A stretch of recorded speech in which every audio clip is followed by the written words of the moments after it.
வணக்கம். இது ஐபிசி தமிழின் இரவு நேர பிரதான செய்திகள். முதலில் தலைப்புச் செய்திகள்.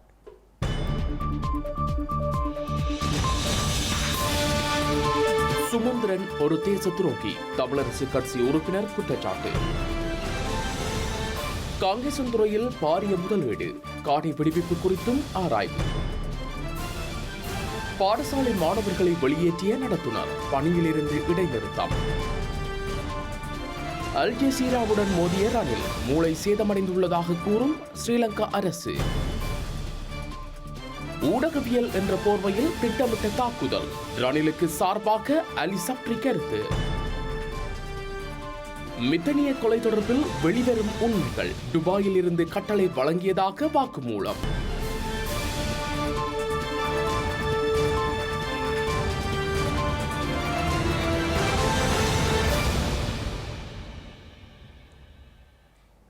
இனி விரிவான செய்திகள். இலங்கை தமிழரசு கட்சியை அழிவு பாதைக்கு கொண்டு சென்று தேச துரோக செயற்பாட்டை முன்னாள் நாடாளுமன்ற உறுப்பினர் எம்.ஏ. சுமந்திரன் முன்னெடுத்துள்ளதாக முன்னாள் பிரதேச சபை உறுப்பினர் சண்முகராஜா ஜீவராசா கவலை வெளியிட்டுள்ளார்.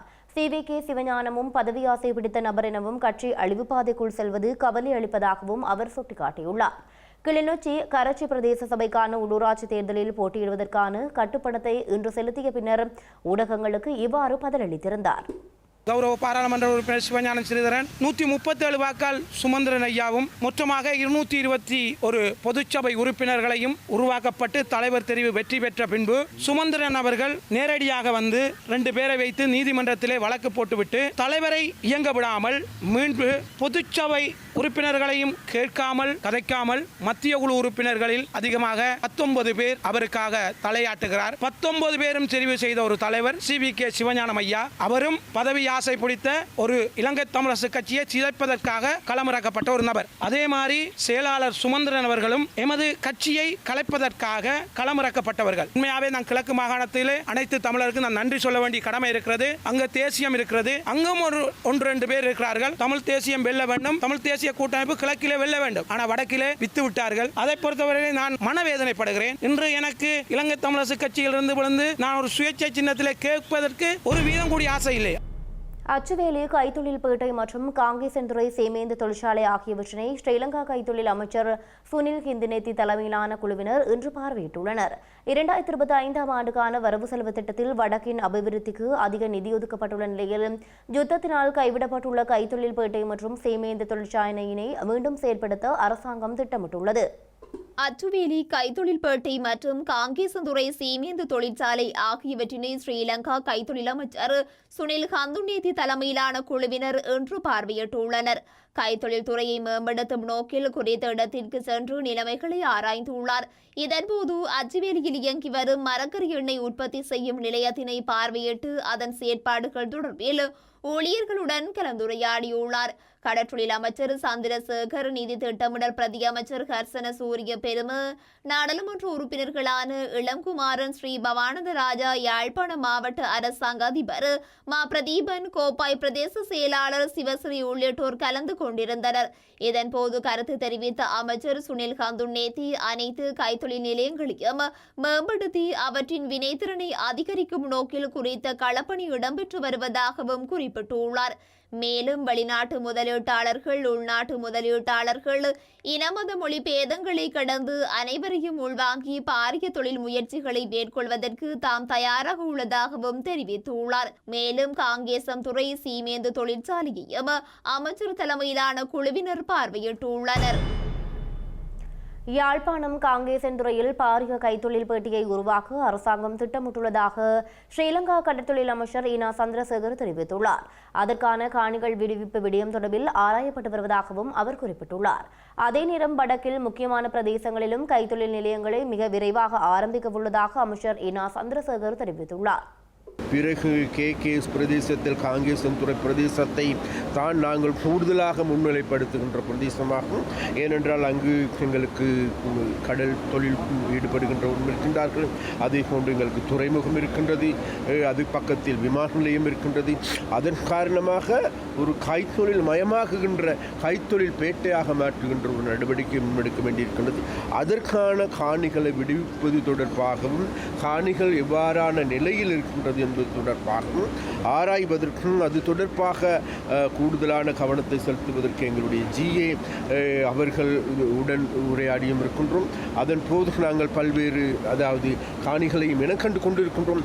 அந்த இனக்கண்டு கொண்ட காணிகளை மேலும் பார்வையிட்டு அங்கிருந்து ஒரு புதிய தொழில் மையத்தை உருவாக்குவதற்கான ஏற்பாடுகளை செய்கின்ற நடவடிக்கையை நாங்கள் முன்னெடுக்க இருக்கின்றோம். அதே போன்று இன்றைக்கு நாங்கள் விசேடமாக வடக்குக்கு கிராமங்களுக்கு வீதிகளை புனரமைக்கின்ற, குளங்களை புனரமைக்கின்ற எல்லா வகையிலும் இன்றைக்கு வடக்கு மாகாணத்தை முன்னேற்றுகின்ற நடவடிக்கை முன்னெடுப்பதற்கான காரணம் இருந்தோம். அதன் மூலமாக தொழில் மயமாக்குவதே எங்களுடைய குறிக்கோளாக இருக்கின்றது. அதன் அடிப்படையில் எங்களுக்கு இன்று அதுக்கு அடுத்த கட்டமாக பரந்தன் கெமிக்கலை ஆரம்பிக்கின்றோம், எங்களுடைய உட்பலத்தை ஆரம்பிக்கின்றோம்.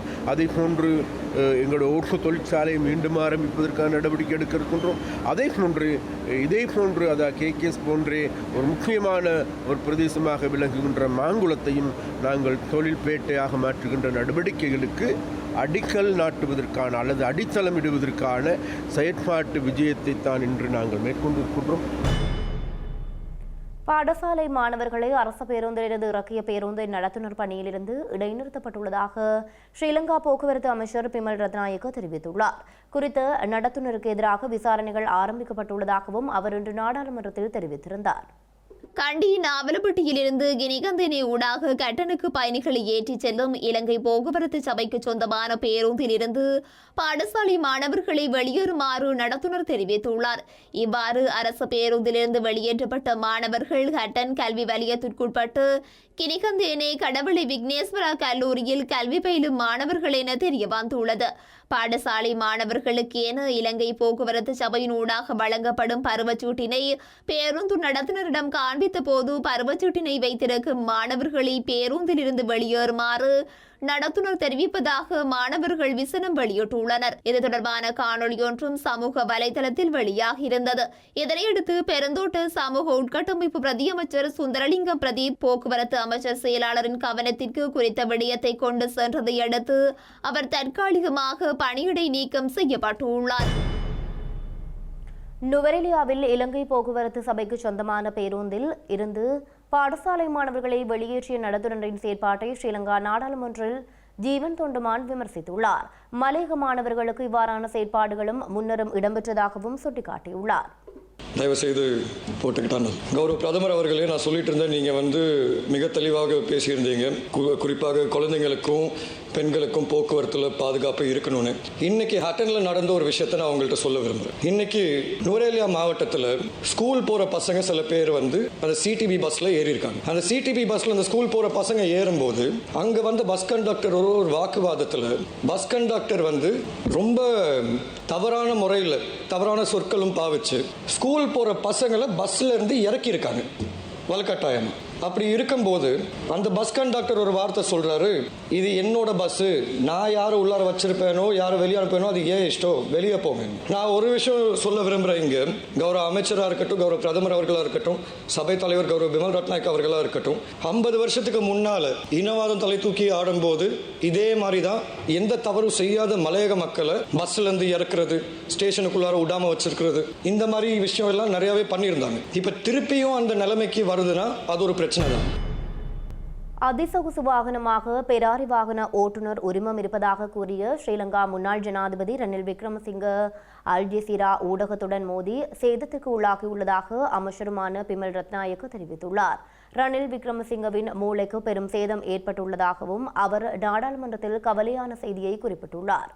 இலங்கை நாடாளுமன்றத்தில் இன்று வரவு செலவு திட்டத்தில் போக்குவரத்து அமைச்சுக்கான ஒதுக்கீடு மீதான விவாதத்தில் உரையாற்றும் போது மிகவும் கவலையான செய்தியாக குறிப்பிட்டு குறித்த விடயத்தை அமைச்சர் பிமல் ரத்நாயக்க கூறியுள்ளார். அண்மையில் இடம்பெற்ற பெரிய வாகன விபத்தொன்று தொடர்பில் இங்கே அறிவிக்க வேண்டியுள்ளதாகவும் பெராரி ஓட்டுநர் உரிமம் இருப்பதாகவும் கூறிய அவர் அல் ஜசீரா ஊடகத்துடன் மோதி சேதத்திற்குள்ளாகியுள்ளார் என்றும் தெரிவித்துள்ளார். அத்துடன் பெராரி வாகனங்களை செலுத்துவதற்கான வாகன அனுமதி பத்திரம் தன்னிடம் உள்ளதாக தெரிவித்தவரை அல் ஜசீரா ஊடகம் இடித்து வீழ்த்தியுள்ளது எனவும் இதனால் அவர் தனது புத்தியை இழந்து ஏதோ பேசிக் கொண்டிருக்கிறார் எனவும் பிமல் ரத்நாயக்க தெரிவித்துள்ளார்.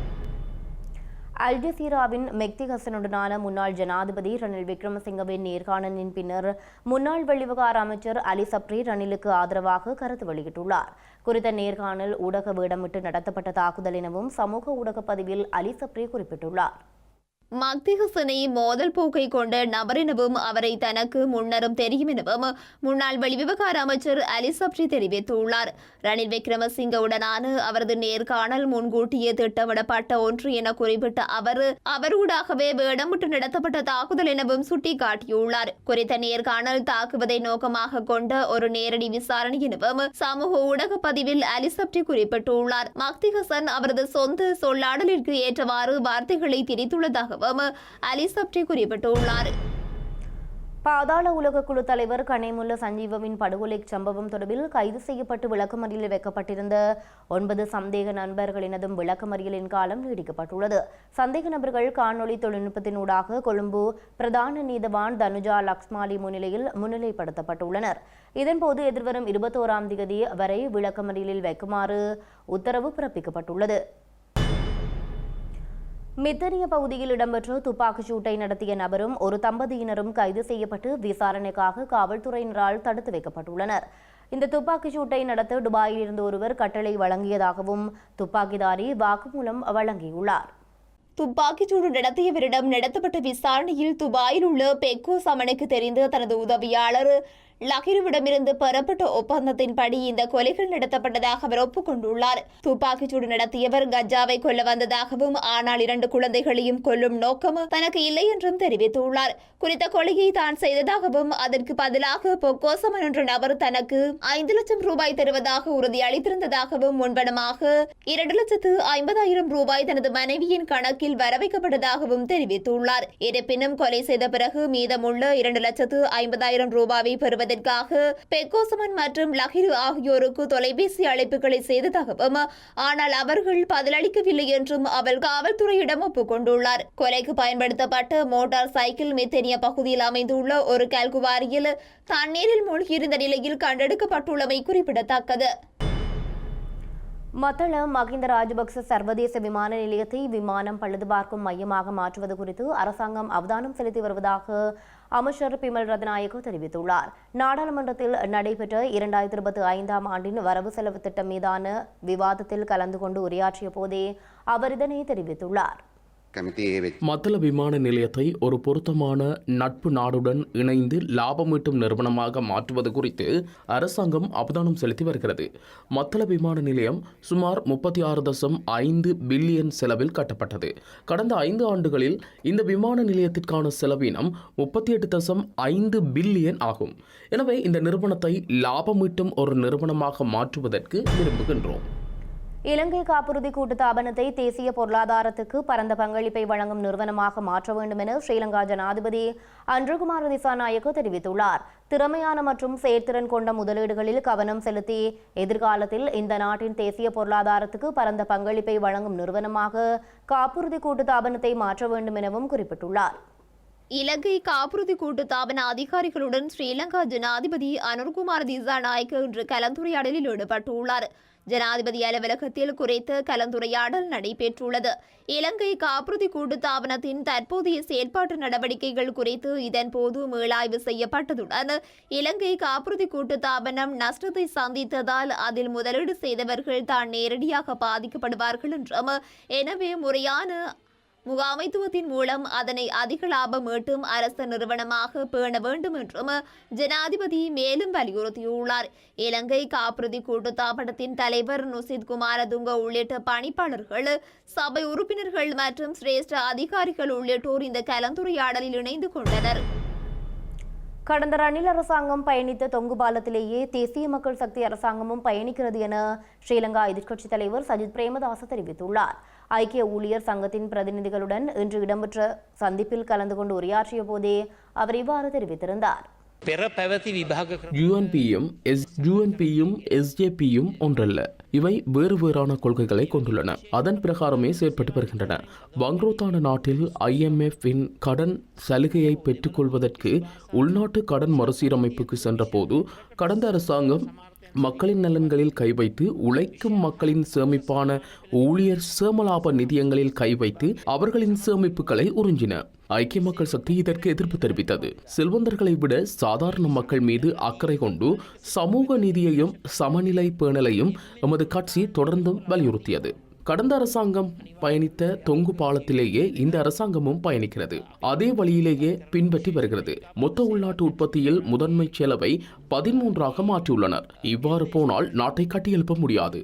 மற்றொரு கடன் மறுசீரமைப்பிற்கு செல்ல வேண்டிய நிலை ஏற்படும். அரசாங்கம் இவற்றை மறைத்து மக்களை முட்டாளாக்கி வருகிறது. இலங்கைக்கு வருகை தரும் சுற்றுலா பயணிகளின் எண்ணிக்கையில் அதிகரிப்பு ஏற்பட்டுள்ளதாக ஸ்ரீலங்கா சுற்றுலா அபிவிருத்தி அதிகார சபை தெரிவித்துள்ளது. இலங்கைக்கு இந்த வருடத்தின் இதுவரையான காலப்பகுதியில் 5,30,746 சுற்றுலா பயணிகள் வருகை தந்துள்ளதாக ஸ்ரீலங்கா சுற்றுலா அபிவிருத்தி அதிகார சபை தெரிவித்துள்ளது. இந்த நிலையில் இந்த மாதத்தின் முதல் 5 நாட்களில் மட்டும் 37,768 சுற்றுலா பயணிகள் நாட்டிற்கு வருகை தந்துள்ளதாகவும் தெரிவிக்கப்படுகின்றது. இதேவேளை கடந்த பிப்ரவரி மாதத்தில் மாத்திரம் 2,32,341 பேர் நாட்டுக்கு வருகை தந்துள்ளதாக குறிப்பிடப்பட்டுள்ளது. அவர்களில் ரஷ்யாவிலிருந்து 29,241 பேரும், இந்தியாவிலிருந்து 34,006 பேரும், பிரித்தானியாவிலிருந்து 24,830 பேரும் நாட்டுக்கு வருகை தந்துள்ளதாக சுற்றுலா அதிகார சபை தெரிவித்துள்ளது. திருகோணமலை புல்மோட்டையில் அமைந்துள்ள இலங்கை கனியமணல் கூட்டுத்தாபனத்தில் பணியாற்றும் ஊழியர்கள் போராட்டத்தில் ஈடுபட்டுள்ளனர். திருகோணமலை புல்மோட்டையில் அமைந்துள்ள இலங்கை கனியமணல் கூட்டுத்தாபனத்தில் அமைய அடிப்படையில் வேலை செய்யும் 83 ஊழியர்களுக்கு கடந்த 9 மாதங்களாக கொடுப்பனவுகள் வழங்கப்படவில்லை. இது தொடர்பாக நிர்வாகத்துடன் இவர்கள் பேச்சுவார்த்தை நடத்திய போதிலும் இதுவரை சம்பளம் வழங்கப்படவில்லை. கடந்த மாதம் புல்மோட்டைக்கு வருகை தந்த கைத்தொழில் மற்றும் வணிக அமைச்சர் சுனில் ஹந்துநேத்தியுடனான பேச்சுவார்த்தையின் போது பொது முகாமையாளரினால் பிப்ரவரி மாதம் சம்பளம் வழங்கப்படும் என உறுதியளித்திருந்தார். எனினும் சம்பளம் வழங்கப்படாத நிலையில் ஊழியர்கள் இன்று கவனஈர்ப்பு போராட்டத்தில் ஈடுபட்டனர். கவனஈர்ப்பில் ஈடுபட்டோர் பல்வேறு சுலோகங்களை ஏந்தியவாறு தமது கோரிக்கைகளை முன்வைத்திருந்தமை குறிப்பிடத்தக்கது. 2ஆம் உலகப் போரின் போது பயன்படுத்தப்பட்ட வெடிக்காத வெடிகுண்டு ஒன்று பிரான்சின் காரோடு நோட் எனும் வடக்கு தொடருந்து நிலையத்துக்கு அருகில் கண்டுபிடிக்கப்பட்டுள்ளது. இதனையடுத்து யூரோஸ்டார் தொடருந்து சேவைகள் இடைநிறுத்தப்பட்டுள்ளன.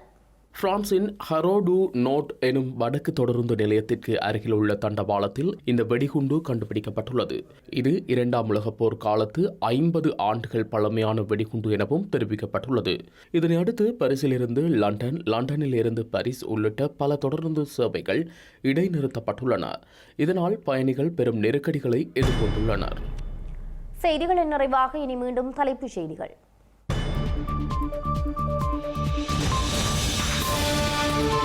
சுமந்திரன் ஒரு தேச துரோகி, தமிழரசு கட்சி உறுப்பினர் குற்றச்சாட்டு. காங்கேசன்துறையில் பாரிய முதலீடு, காணி விடுவிப்பு குறித்தும் ஆராய்வு. பாடசாலை மாணவர்களை வெளியேற்றிய நடத்துனர் பணியிலிருந்து இடைநிறுத்தம். அல் ஜசீராவுடன் மோதிய ரணில் மூளை சேதமடைந்துள்ளதாக கூறும் ஸ்ரீலங்கா அரசு. ஊடகவியல் என்ற போர்வையில் திட்டமிட்ட தாக்குதல், ரணிலுக்கு சார்பாக அலி சப்ரி கருத்து. மித்தனிய கொலை தொடர்பில் வெளிவரும் உண்மைகள், துபாயில் இருந்து கட்டளை வழங்கியதாக வாக்குமூலம்.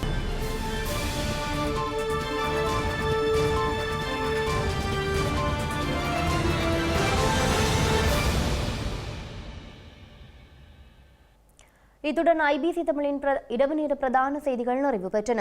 உடனுக்குடன் செய்திகளை அறிந்து கொள்ள ibctamil.com என்ற இணையதளத்தை பார்வையிடுங்கள். வணக்கம்.